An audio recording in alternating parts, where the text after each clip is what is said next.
জয় শ্রী রাধে। জয় শ্রী রাধে। আজকে শ্রী রাধা মাধবের সপ্তমী লীলা, কালকে হবে অষ্টমী লীলা এবং নবমী লীলায় নন্দ উৎসব। তা সপ্তমী লীলার মধ্যে জন্মাষ্টমী লীলার শুরু থেকে যেভাবে আমরা সপ্তমী লীলা দর্শন করব, দুই চারটি কথা বলবো। যেরকম শ্রী ব্রজধামে শুভ ভদ্র মাসে কৃষ্ণ প্রতিপাদে দিবসে শ্রী নন্দ ভবনে নহবত বৎসল, অর্থাৎ ষষ্ঠী দিবস পর্যন্ত পুরুষোবা রচনা সমাপ্ত করেছিলেন। প্রাঙ্গণাদি বিচিত্র চন্দ্রদপ রত্নময় বদনমালা, প্রতিদ্বারে দুপার্শ্বে কদলী বৃক্ষরোপণ এবং পুরনো ঘাট আম্রসার এবং নানা স্থানে পতাকা সকল এই ধরনের সমস্ত পুরটা সজ্জিত হয়েছে। কিরকম? দুই ধারে, রাস্তার দুই ধারে ধারে কদলী বন, অর্থাৎ কদলের বৃক্ষ লাগানো হয়েছে। আমের পাতা, আম পল্ল দিয়ে সাজানো হয়েছে এবং পতাকা দিয়ে সাজানো হয়েছে। উডায়মান হইল, অর্থাৎ সুন্দরভাবে নগরে সমস্ত প্রজার ঘরে ঘরে বাজারে এই রূপ শোভা হইল যে রাজপথ এবং উপপথ সকলে মার্জনাদি করত, অর্থাৎ রাজপথ যত রাস্তাঘাট আছে এবং বাড়ি ঘর এবং হাট বাজার সমস্ত মার্জন, অর্থাৎ পরিষ্কার পরিচ্ছন্ন করানো হচ্ছে। অগন্তক দেহ বুঝিতে পারছে না কেউ যে সকল কোন বাড়িতে মহোৎসব হবে। কেউ বুঝতে পারছেন না যে এই আমাদের জন্মাষ্টমী লীলাটি কোন বাড়িতে হবে। সবার বাড়িতেই তো একমাত্র সজ্জিত হচ্ছে, সবার বাড়িতে মর্জন হচ্ছে। কে কার বাড়িতে হবে? এখন সবাই যদি সমানভাবে চলে তা কীভাবে হবে? তাই বলছে, ষষ্ঠ দিবসে অপরাহ্নকালে শ্রী নন্দ মহারাজ নিমন্ত্রণ পাঠাইল। কে? নন্দ মহারাজ সপ্তমী দিবসে নিমন্ত্রণ পাঠাইল পুরুষ পক্ষ থেকে সুভদ্রাকে এবং স্ত্রী পক্ষ থেকে ধাত্রীকন্যা ধনিষ্ঠাকে দ্বারা।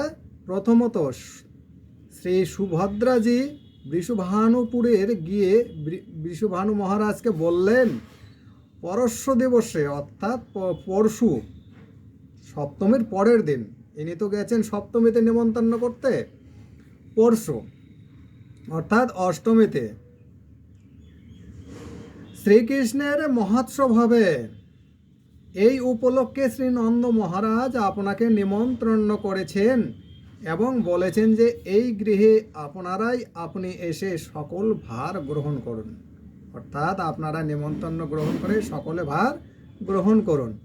আগামী কল্য প্রাত আপনি সপরিকার নন্দীশ্বরে আগমন করে সকল বিষয় সমাধান করবেন আপনারাই একমাত্র।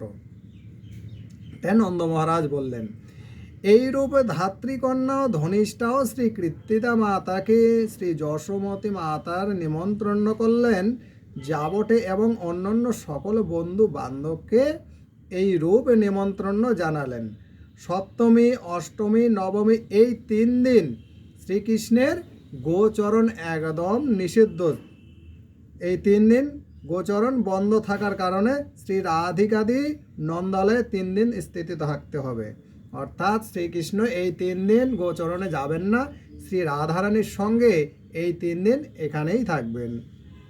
সীতার নবদ্বীপের মহাপ্রভুর ভাবাবিষ্ট, অর্থাৎ মহাপ্রভুর ভাব যখন হলো, গ্রন্থপাঠ শ্রবণ করতে করতে একদম নিরিবিলি হয়ে ব্রজধামে ভাব হলেও, শ্রীধাম নবদ্বীপে ভাদ্রে কৃষ্ণ সপ্তমী দিবসে শ্রীমান মহাপ্রভু, নিত্যানন্দ মহাপ্রভু, অদ্বৈতপুর প্রভু এবং সকলে ভক্তগণ নিত্যবত প্রাতকৃত্য স্নান বেশ ভূষাদি করে জলা যজ্ঞান্তরে শ্রীমদ্ ভাগবত শ্রবণে বসলেন। শ্রী গদাধর পণ্ডিত মহাপ্রভুর মন জেনে বর্ষণা হইতে বৃষভানু মহারাজের ভ্রাতাগণের সঙ্গে শ্রী কৃত্তিদা মহারানীর শ্রীমতী রাধা সখী এবং মঞ্জুরিগণ সকলে শ্রীকৃষ্ণের জন্মোৎসবে নন্দীশ্বরে গমন লীলা বর্ণনা করতে লাগলেন কে? গদাধর পণ্ডিত। শ্রবণে সকলে ব্রজের ভাবে আবিষ্ট হলেন। সপ্তমী লীলাতে কি বলছেন? আজকে সপ্তমী লীলা, কালকে হবে অষ্টমী লীলা। শ্রী ব্রজধামে সপ্তমী এটা হচ্ছে ব্রজধামে শ্রীধাম সপ্তমী দিবসে শ্রী ব্রজধামে সপ্তমী দিবসে প্রাতে বৃষভানুপুরে সকলে প্রাতকৃত্য স্নান বেশভূষাদি করে জলা যজ্ঞান্তরে ভেট নিমিত্ত বস্ত্রালঙ্কারাদি নিয়ে নন্দীশ্বরে যাত্রা করলেন। শ্রী বৃষভানু মহারাজ ভ্রাতগণ সহ হস্তি পৃষ্ঠে আরোহণ করে আপন আপন লস্কর ও বাদ্যকার সঙ্গে নিয়ে গমন করলেন। শ্রী কৃত্তিদা মাতাও এবং ধাত্রী মাতাদি অপ্তগণ সঙ্গে সঙ্গে চৌদোলা অর্থাৎ পালকি চৌদোলার সঙ্গে নিয়ে গিয়ে চললেন, আরোহণ করলেন। শ্রী রামচন্দ্র অশ্বরোহণে নিজের লস্কর বাদ্যকাদের সঙ্গে নিয়ে চললেন। তৎপশ্চাৎ শ্রী রাধিকা সখী ও মঞ্জরী গণাদি সকলে চৌদোলায় এবং চন্দ্রাবল্লাদি জ্যোতিশ্বরীগণ বিবিধ যানরোহণ নন্দালয়ে চললেন। ক্রমে তারা নন্দীশ্বর নিকটবর্তী হলে বাদ্যধ্বনি শুনে শ্রী নন্দ মহারাজ বাদ্যধ্বনি শুনে শ্রী নন্দ মহারাজ ভ্রাতাগণ সহ শ্রী যশোদা মাতা এবং ধাত্রী মাতা গণ সহ অগ্রসর হয়ে এসে অভ্যন্তরে করে তাদের নিতে এলে শ্রী বৃষভানু মহারাজ ভ্রাতগণ সহ হস্তি পৃষ্ঠে হতে অবতরণ করে অর্থাৎ হস্তি পৃষ্ঠ থেকে নিচে নেমে এসে সহিত নমস্কার আলিঙ্গন করলেন এবং সম্ভাষণ করলেন, অর্থাৎ একে অপরকে আলিঙ্গন করলেন, করে তাদেরকে সম্ভাষণ বা সমবেদনার অভিবাদন জানালেন। এই প্রকারে শ্রী কৃত্তিদা মাতাদি সকলে আপন আপন যান থেকে অবতরণ অর্থাৎ নেমে এসে তাহা দেখে শ্রী যশোদা মাতা দ্রুতপদে এসে নমস্কার আলিঙ্গনাদি করলেন। শ্রী রাধিকা সখী মঞ্জরীগণ সহ জ্যোতিশ্বরীগণ সকলে শ্রী যশোদা মাতার চরণে প্রণাম করলে মাতা সকলকে যথাযোগ্য প্রীতি আদর এবং সম্ভাষণ করলেন। তারপর লস্করাদি গ্রামে বাহিরে যথাস্থানে রেখে শ্রীনন্দ মহারাজ সকলকে নিয়ে পুরে প্রবেশ করে যথাযোগ্য গৃহবাস দিলেন, অর্থাৎ তাদের আরাম করার জন্য দিয়ে দিলেন গৃহস্থান বা জায়গা।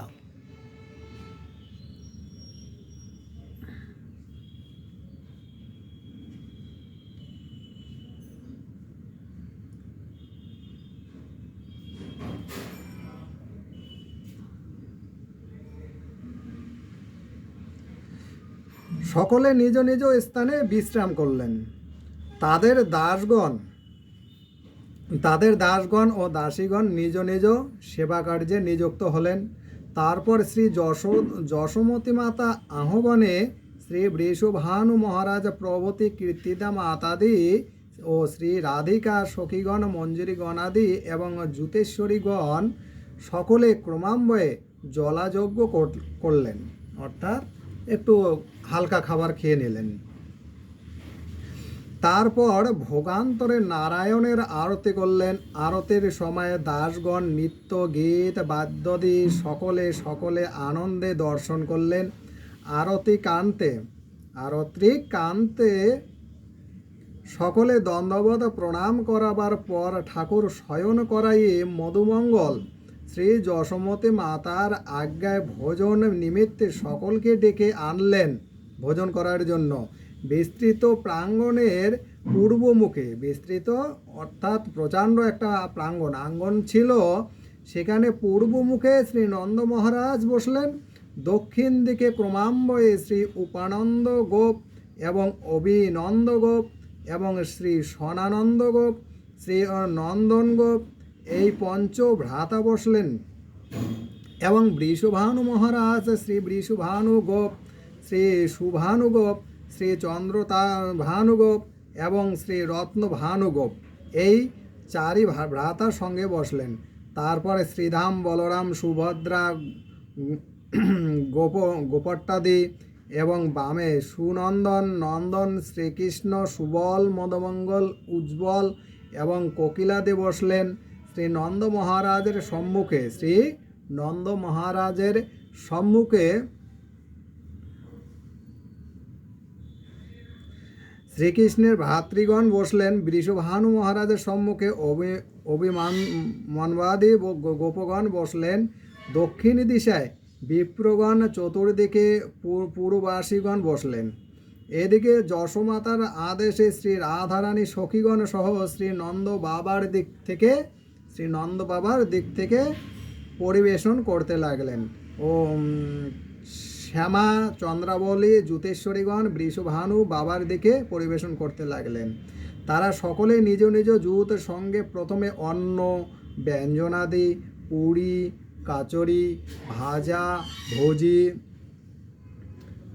ভাজি, পরে নানা বিধি মিষ্টান্ন, পকান্ন এবং অমৃত কেলি, চন্দ্রকান্তি, লাড্ডুগাদি ক্রমান্বয়ে সযত্নে পরিবেশন করতে লাগলেন। ভজনকারীগণ সকলে হাস্য কৌতুকে পরমানন্দে ভোজন করে আচমন্তে তাম্বুল চর্বণ করতে করতে নিজ নিজ বিশ্রাম গৃহে গিয়ে শয়ন করলেন। দাসগণ সময়োচিত বিবিধ সেবা করতে লাগলেন। শ্রী রাধা সখীগণ ও মঞ্জুরিগণাদি সকলে হস্তপদ প্রক্ষালন করে গবাক্যে দ্বার শ্রীকৃষ্ণের শয়ন শোভা দর্শন করে আনন্দে মগ্ন হলেন। তারপর যশোমতী মাতা আহ্বানে শ্রী রাধা সখী ও মঞ্জুরিগণ সহ এবং জ্যোতিশ্বরীগণ সকলে ভিতরে প্রাঙ্গণে গিয়ে বসলেন। শ্রী রাধা সখীগণ সহ এক পঙ্কতিতে চন্দ্রাবলী, শ্যামাদি অন্যান্য পঙ্কতিতে এবং শ্রী যশোদামতী মাতা, কীর্তিদা মাতাদি সহ আপন পঙ্ক্তিতে বসলেন। রোহিণী মাতা, তুঙ্গী মাতা এবং কুন্দলতা পরিবেশন করতে লাগলেন। সকলে পরমানন্দে ভোজন আচমন্তে আপন আপন স্থানে গিয়ে বিশ্রাম করলেন। দাসীগণ তাম্বুল ব্যঞ্জনাদি সেবা করতে লাগলেন। পরে মঞ্জুরিগণ ও দাসীগণ ক্রমান্বয়ে ভোজন করলেন। সাধক দাসী শেষামৃত ভোজান্তে স্থান পাত্রাদি সংস্কার করে শ্রী রাধার সমীপে গিয়ে পদ সম্বাদন সেবা করতে লাগলেন। শ্রী রাধা সখী ও মঞ্জুরি গণাদি সকলে শয়ন হতে গোত্রধান করে নিত্যবত গুপ্ত কুণ্ডে গিয়ে মিলান্তে যোগপীঠে অন্তে পূর্ণ নন্দীশ্বরে এসে বিশ্রামান্তে লাড্ডুকাদি মিষ্টান্নদে পকান্ন প্রস্তুত করে বেশভূষা করে সূর্য পূজার ছলে অভিসার করে সূর্যকুণ্ডে হয়ে রাধাকুণ্ড গিয়ে প্রথমত মিলনাদির পরে মধ্যাহ্নকালের যোগপীঠ করলেন। পরে যাবতীয় লীলা নিত্যবত করে অপরাহ্নে নন্দীশ্বর গমন করলেন। পরে লীলা নিত্যবত নবদ্বীপে ভোজনা ও শয়নাদি নবদ্বীপে শ্রীধাম নবদ্বীপে মহাপ্রভুর ভক্তগণ সহ শ্রীমৎ ভাগবত পাঠ শ্রবণে ভাবাবিষ্ট আছেন। এমনই সময় শচীমাতার আদেশে ঈশান দাস এসে ডাকলে সকলে বাহ্যদশা প্রাপ্ত হলেন। তখন গদাধর পণ্ডিত পাঠ সমাপ্তন করলেন। তারপর শ্রী গদাধর পণ্ডিত শ্রী নারায়ণের ভোগ লাগাইয়ে ভোগ আরতি বা কীর্তন সমাপন করে তিন প্রভুর ভক্তগণ সকলেই ভোজন এবং শয়নাদি নিত্যবত লীলা করেন। পরে লীলাবত নৃত্য। একটি সপ্তমী লীলা আজকে সমাপ্ত হলো এবং আগামীকাল মঙ্গলবার অষ্টমী লীলা হবে এবং বুধবার দিন নবমী লীলা। আজকে সোমবার সপ্তমী লীলা হয়ে গেল এবং মঙ্গলবার অষ্টমী লীলা, বুধবার নবমী লীলা আমরা শ্রবণ করব। তো গৌর ভক্তবৃন্দ, আপনারা সকলে মিলে কৃপা করে সমস্ত গৌর ভক্তবৃন্দকে এই সপ্তমী লীলা শ্রবণ করার জন্য একটু শেয়ার করে দেবেন ভিডিওটি। আপনাদেরও যদি ভালো লাগে লাইক করে দেবেন, কমেন্ট করবেন এই সপ্তমী লীলা আপনাদের কীরকম লাগলো। জয় শ্রী রাধে, জয় শ্রী রাধে, জয় শ্রী রাধে।